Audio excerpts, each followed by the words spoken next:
Cool. Kia ora koutou. Welcome everyone. We are pulling this together very last minute, but that's all right.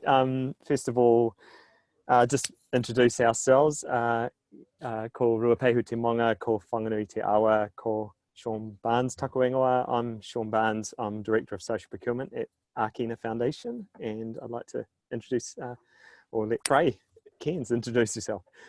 Kia ora, Frae. Kia ora, Seán. Thank you.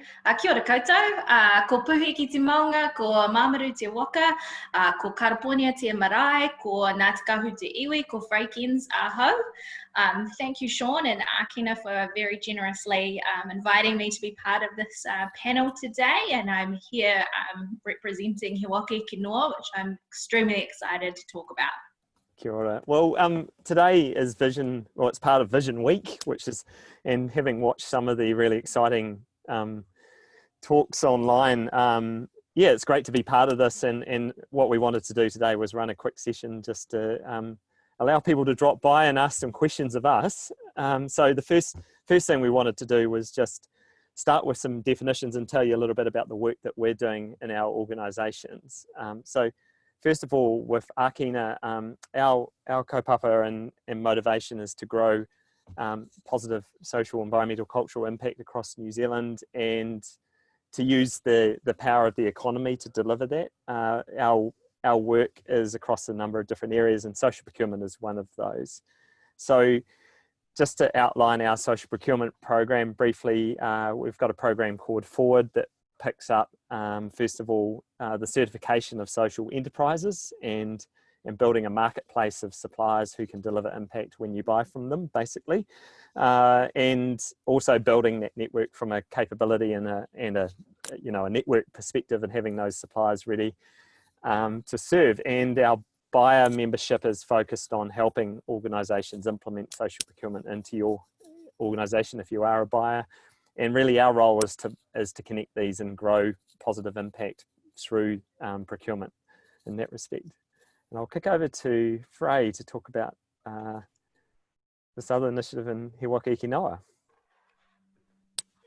Thanks, Seán. So I am part of the Southern Initiative and the Western Initiative, which are departments inside of Council. We are the kind of unit that focuses on social economic transformation for these two priority areas of Auckland, because they haven't benefited from the economic booms previously, and as we're seeing right now in a post kind of COVID world, they're also two of the first areas to really suffer post an economic shock. And so what does that mean in terms of what we do? Well, we have a number of different focuses, and if you just click through, Seán, sorry, I didn't realise it was one of, yeah, that perfect. It's one of those clicky slides. We have a number of different programs that we do. So we're not only just funded by rates, but we also deliver contracts for central government, like the Māori and Pacifica Trades Training. We also have philanthropic support to deliver some of our focus around early years and the first 1,000 days of our children's lives. But my team focuses really on that area of shared prosperity, which is just all about how do we create social economic transformation for South and West Auckland. So we trial and test a number of things, which is how we've ended up landing with He Waka Eke Noa. He Waka Eke Noa is a flagship project for us. It's a project that we are deeply proud of and are really excited by, and it's based off of world-class supplier diversity, the likes of Australia, who have Supply Nation, or the US, who have NMSDC, or Canada, who have CAMSIC. We've got a wealth of international knowledge around connecting Indigenous businesses with buyers and clients.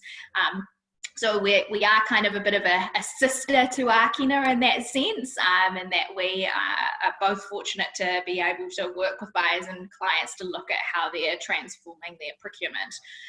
This is a little bit about what He Waka Eke Noa does, but at the moment we have 200 plus Māori and Pacifica owned businesses registered with us. We have a number of big buyers and clients that we're working with, which Seán and I will talk about, because a lot of those are in common in terms of the context at the moment.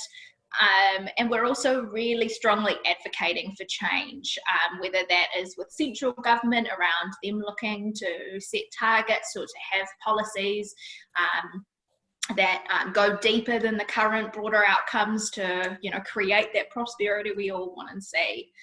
So I feel like it's a bit of a whirlwind interaction, but hopefully that will be enough to kind of kick us off.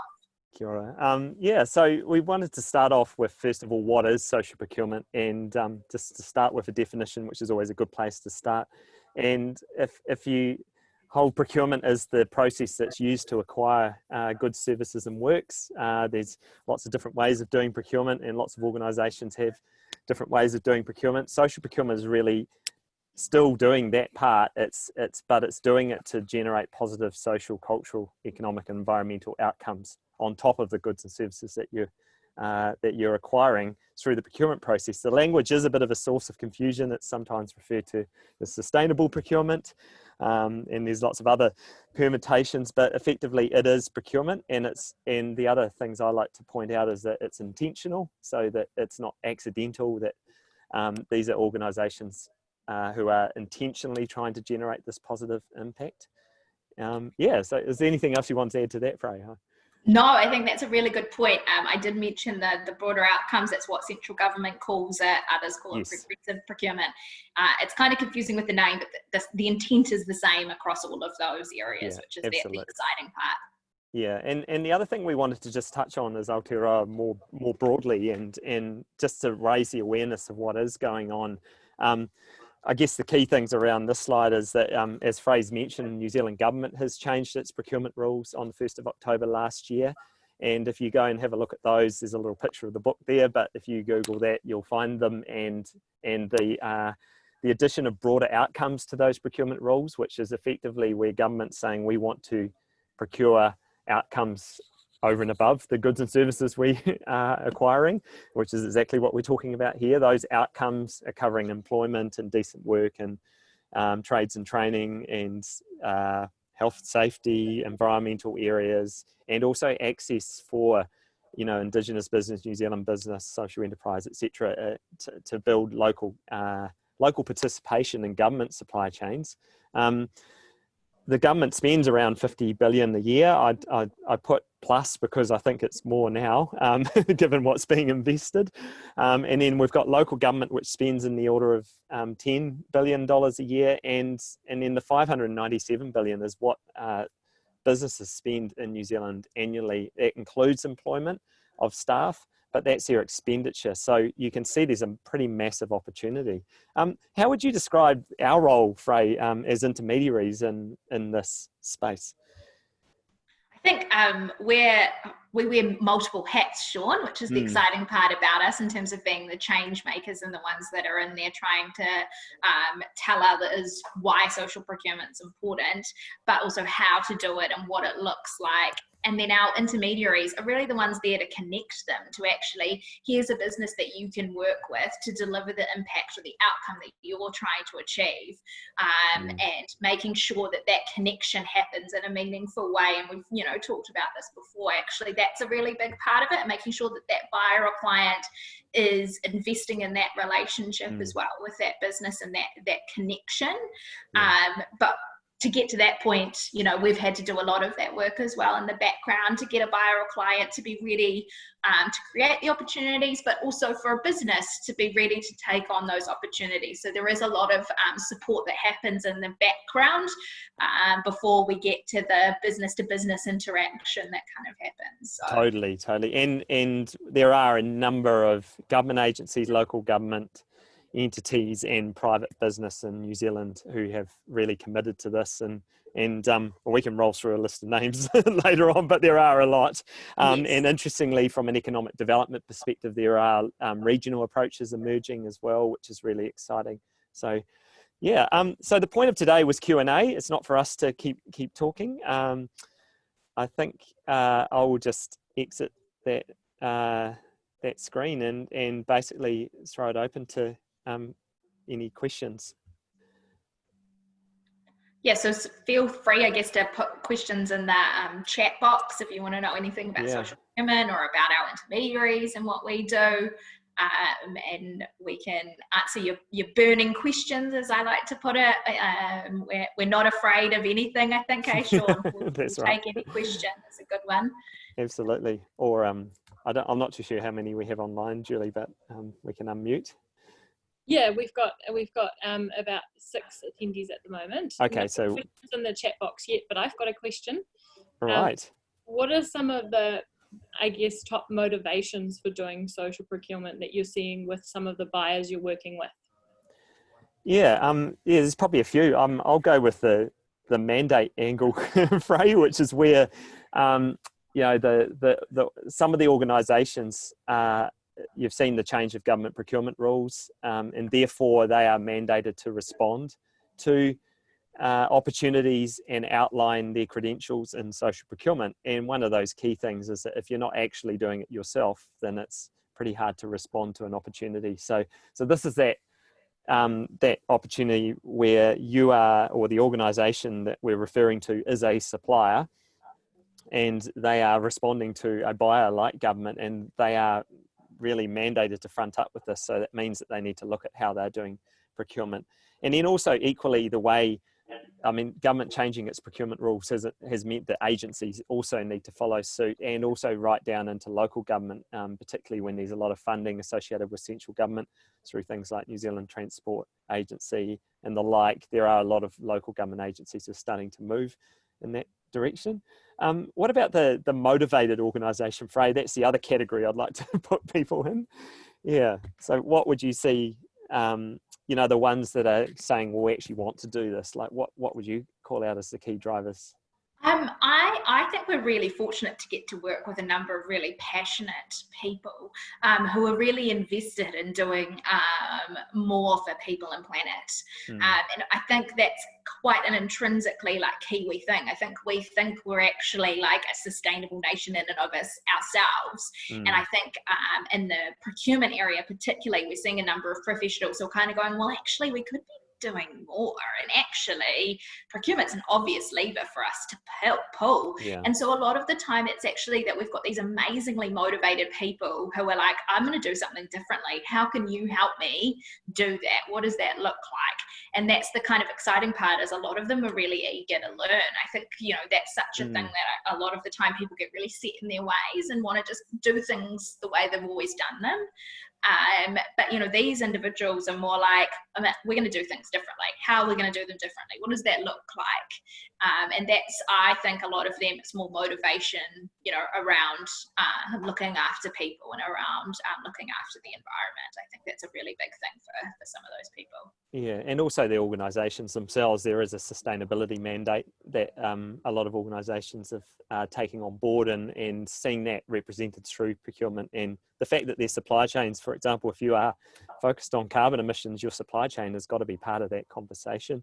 So this is the real opportunity as well. There is an organisational motivation at times, isn't there? So, which is great. We've got a question here from Suzanne. Does the community have involvement in the social procurement process? That's a really good question, actually. What's the best way to navigate that? It's effectively, I guess, that the organisations that we're talking about here who are involved in social procurement, typically, well, we're encouraging to be more involved, like social enterprises and Indigenous business. They are typically, you know, from the community and for the community, and that's really the vehicle. The procurement process itself doesn't call for community consultation or the like. Otherwise, it would unpick itself, I think, a little bit. That would be the way I'd interpret it. But what do you think about that, Frae? I think a really good example for us is obviously at the moment He Waka Eke Noa is inside of the council based, and part of what we started to do at the Southern Initiative was test and trial different approaches to social procurement. And the first one that I think of was actually a community enterprise called Stepping Stones in Randwick Park. And they actually came to Tanya with the problem and said, we've got this park that actually isn't being well looked after, and actually it's really high crime rates and all of this, and we want to look after that because we believe it's a community issue and it's only like one the community can solve. And so that was actually the first foray into going, well, actually we've got this massive contractor delivering that work. How do we get them to subcontract it to this community group so that they can deliver for their community? And that's been a great success and a model that many people have tried to replicate since. And we've really realized in a lot of those senses you need a Dave Timms, who is the man in charge of Stepping Stones. It comes down to those people in their community and being connected. So I think it depends on the outcome that you're trying to achieve through social procurement as the lever. If it is a community-based one, then absolutely community has to be part of it. Yeah, absolutely. And the example you gave there is where you have an organisation like a council that has a lot of community facilities or community spaces. They need those maintained. It doesn't have to be done in a process that just deals with business, and quite often they're wanting connection with the community, ownership by the community, and why not why not make it available to community organisations who are equally capable of delivering the service or can move to deliver that service. It's a really fascinating opportunity to open that thinking up beyond consultation, I suppose, isn't it? It's another mechanism to grow connection with the community. Yeah, exactly. Yeah.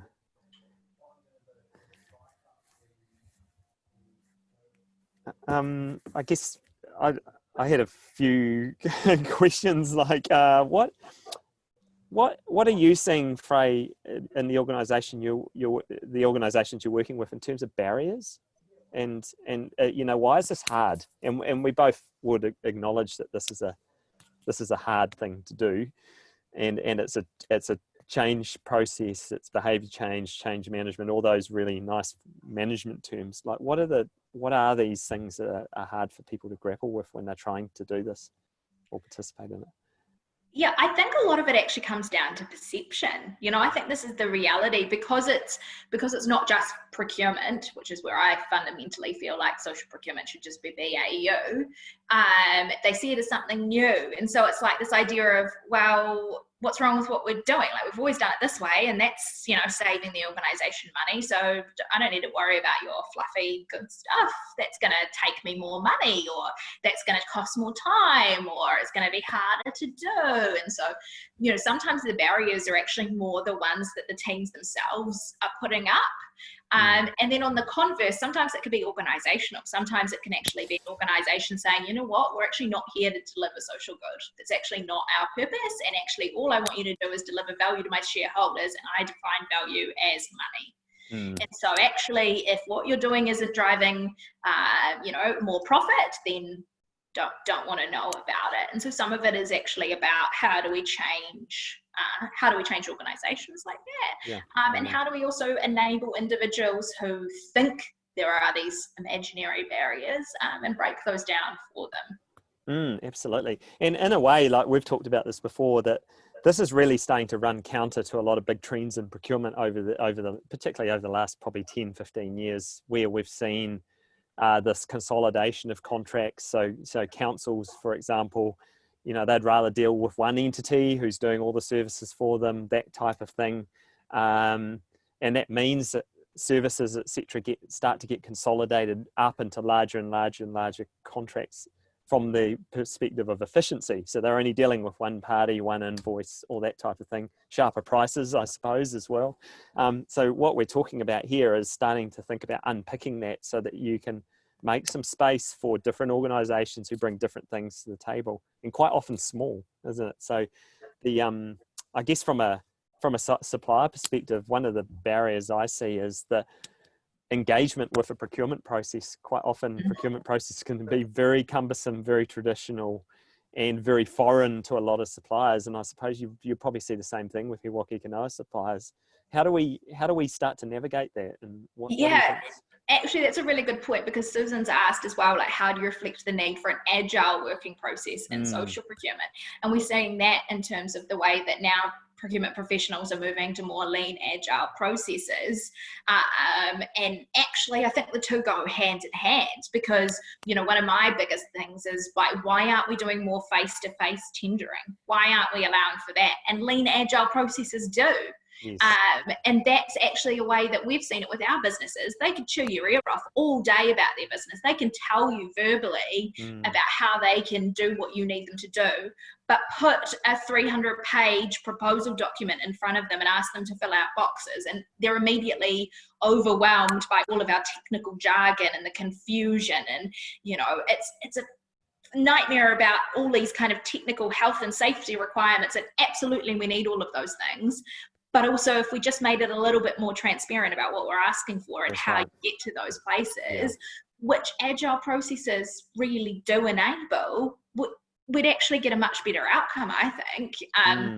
So I would love to see, you know, more social outcomes being embedded inside of those lean, agile processes. I think it's a great idea. And simplifying and opening up these processes and making them more transparent, really, isn't it? So that people actually have the chance to understand them. We've got a couple of questions. The first is from Don, who's with Maungatautari, the sanctuary, the mountain sanctuary.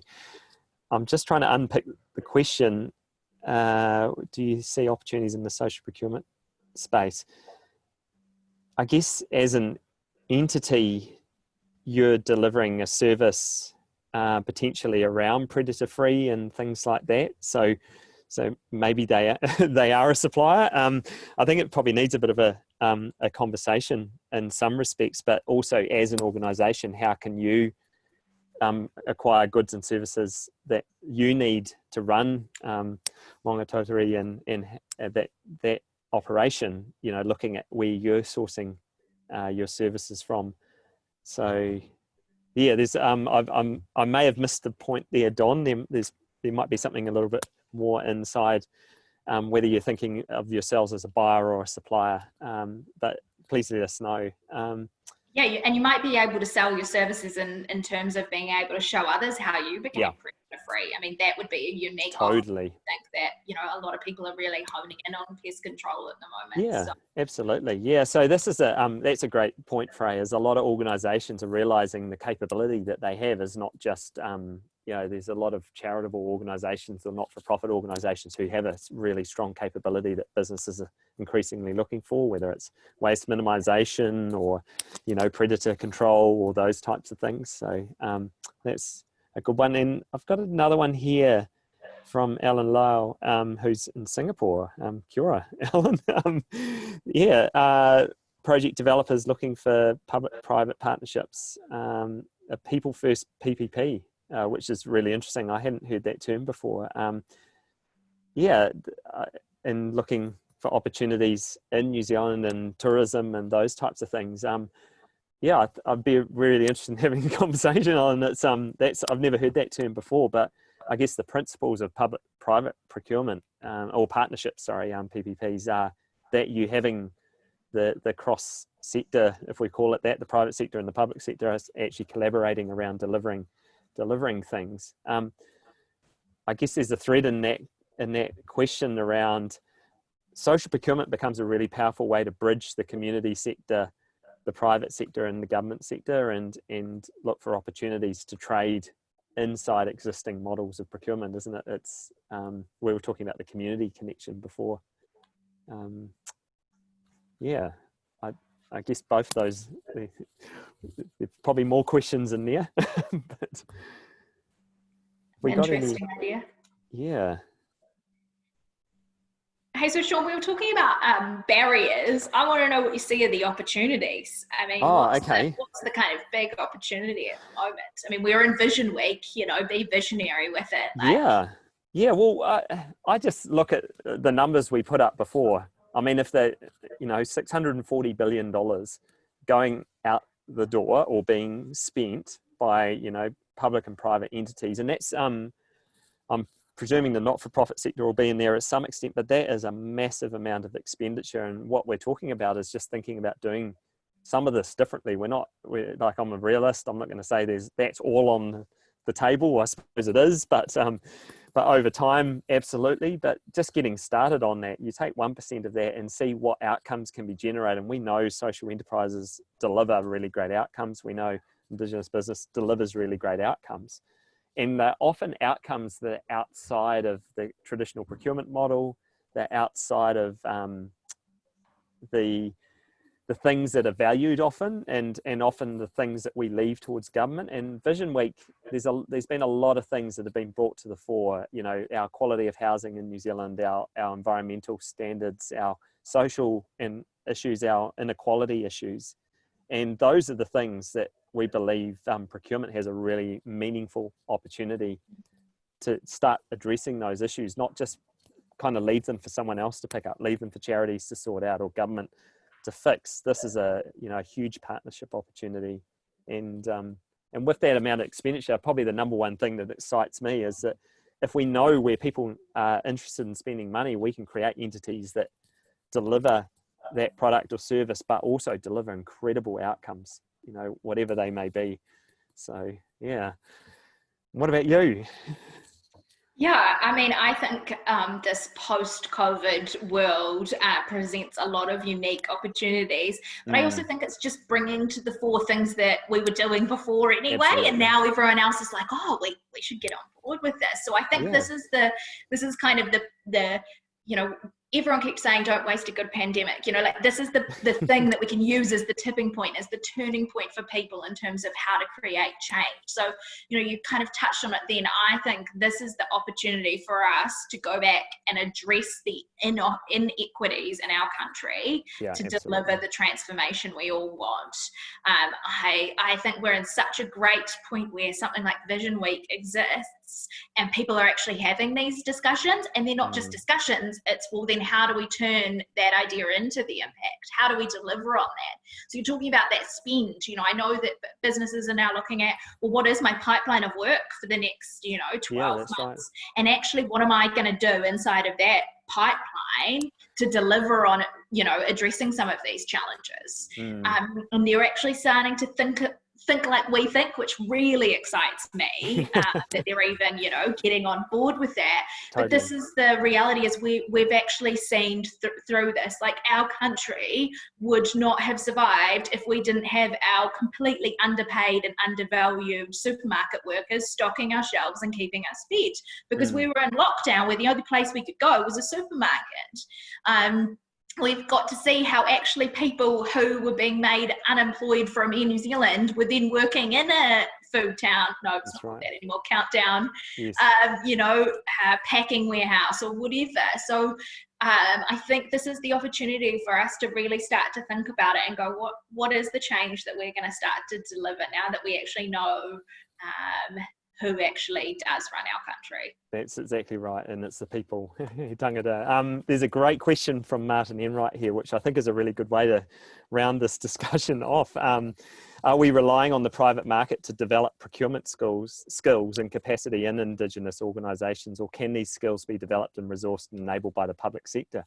In that statement is a really a bunch of powerful things. First of all, the reason why I'm really excited about the government change of procurement rules is that is a very, very powerful signal about where we're going, what's our direction of travel that a lot of people look to. And government procurements, the way government does procurement has always been a leader. In terms of the skills and capacity inside these entities that we're referring to, it is absolutely part of this. And procurement has been talking about partnering for a long time, and rather than suppliers being just a commodity that turn up and give you a bunch of things that you're looking for, they actually want relationships and partnerships in the supply chain. And that is thinking a little bit broader than just purchasing something and going through a tender. It's going, well, how can we actually help this organization become something bigger? What are their aspirations? How can they help us with problems we're scratching our heads over? So yeah, it's a really great point. And I think there's a number of moving pieces.